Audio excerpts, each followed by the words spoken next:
How is it this late already? Another day gone. I researched, I planned, I went over it again and again in my head. And yet, here I am, still feeling stuck. The worst part? I'm not even sure where the time went. Sound familiar? Maybe you know this feeling too. When someone needs something from you, you deliver, and you deliver well. You're not slow, you're not avoiding it. But when it comes to your own goals, something holds you back. You're not ignoring it. If anything, it's all you can think about.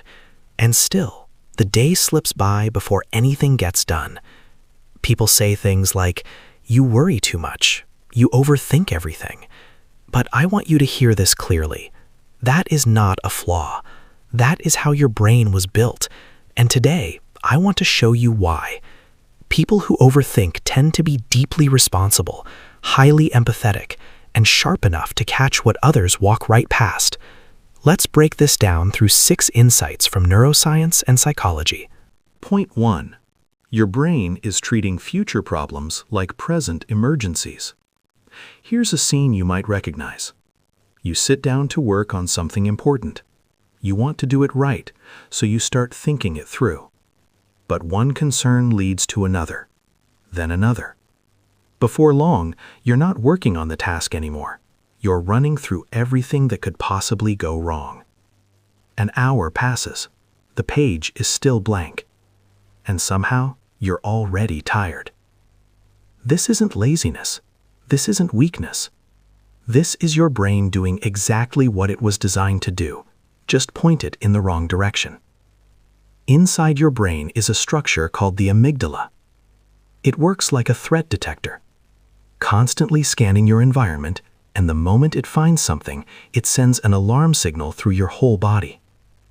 Under normal circumstances, this system responds to immediate, real danger. But in overthinkers, something different happens.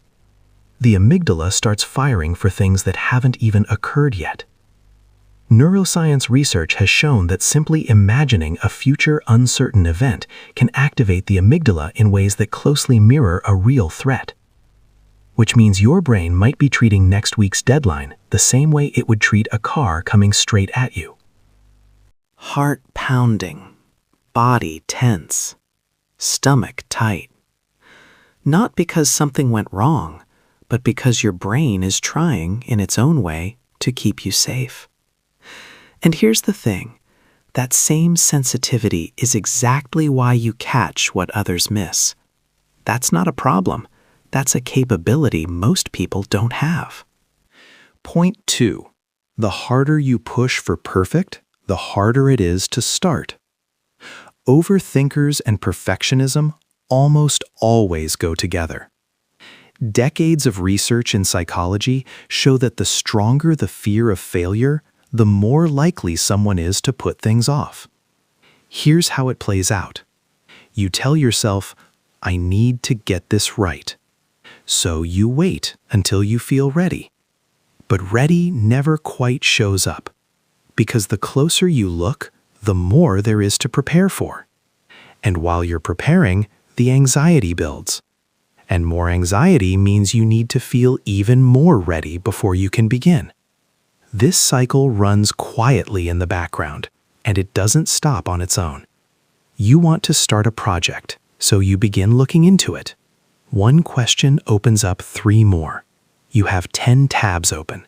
You feel like you're making progress. But an hour later, you realize the actual work hasn't started at all. You want to make a video, but the script needs to be right first. And if the script isn't ready, you can't record. So you wait, and another week passes. Sound familiar? Here's the uncomfortable truth. The perfect moment is never going to arrive on its own. An anxious brain will always find one more reason to wait. But here's what that really says about you. Needing things to be done right isn't a weakness. It means your standards are higher than most people's.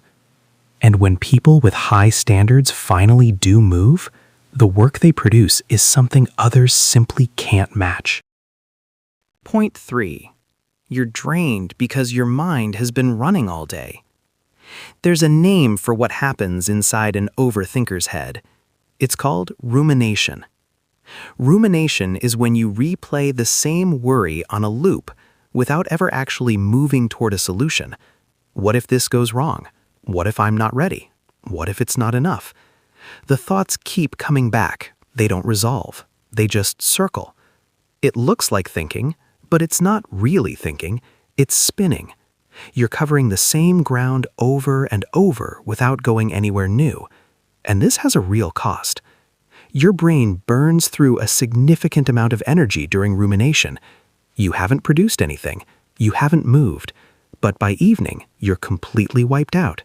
You feel like you did nothing today, but your mind was running flat out the entire time. Think of it like spending 8 hours on a treadmill. You worked hard. Your body knows it, but you haven't gone anywhere. Here's the thing, though. How many people can keep their mind going at that intensity for an entire day? Very few. If you're exhausted tonight, it's because you were completely, fully invested. That's not failure. That's dedication, just aimed in a direction that hasn't paid off yet. Point 4. 4 patterns that anxious minds tend to fall into. Psychological research has identified 4 thinking patterns that show up again and again in people who overthink. Recognizing them won't make them go away, but it gives you something useful, a beat of pause before you react.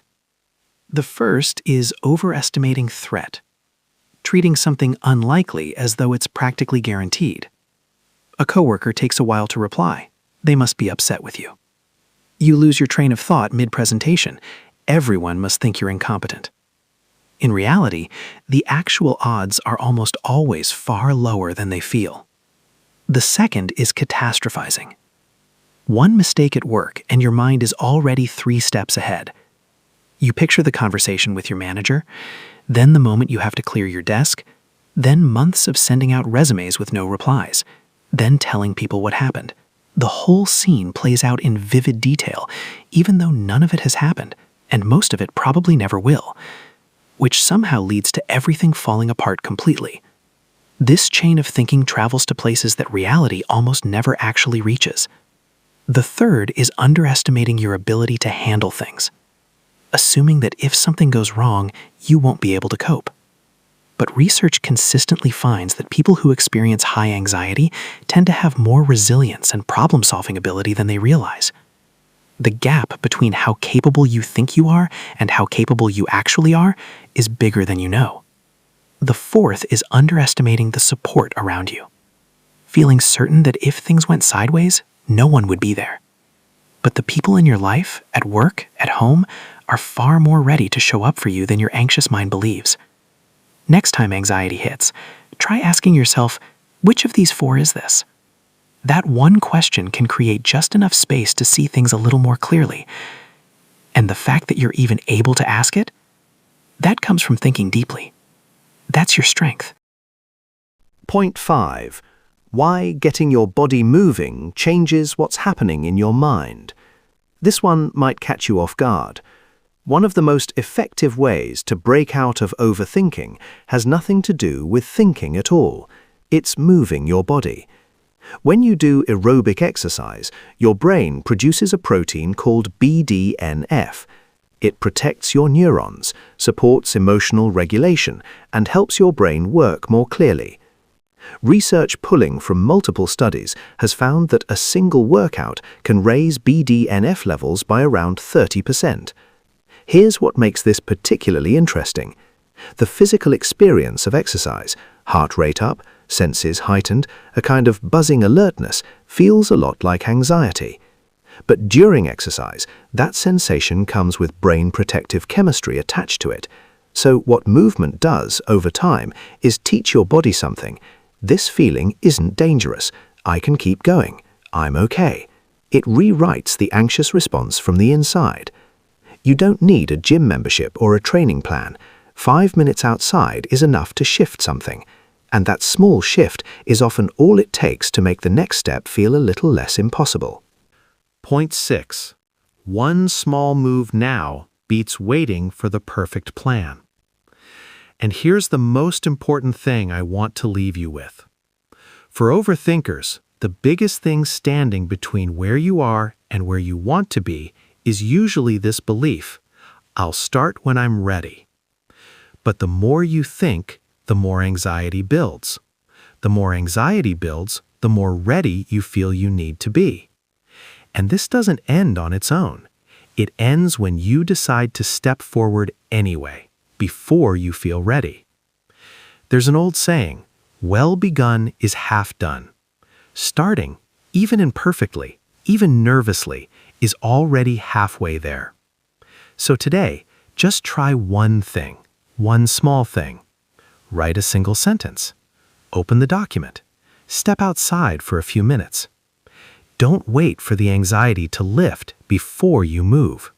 Move while it's still there. Just once, just a little. Because every time you do, your brain files something away. I did it, and I was fine. Over time, those moments stack up, and they become the foundation of a different relationship with yourself. You are not stuck because you are weak. People who think deeply see what others walk right past. People who feel things strongly notice what others tune out. People who hold themselves to a high standard do work that others simply can't. These aren't things to fix. They're things to redirect. The only shift that needs to happen is where this energy goes. Not into the worry, but into one small action. Not into waiting to be ready, but into starting anyway. If you can make that shift, even just a little, even just today, where you end up will look very different from where you're standing now. You've already done the hard part. You've thought it through, over and over, with everything you have. Now it just takes one step. Take it today. If this hit home for you, a like goes a long way.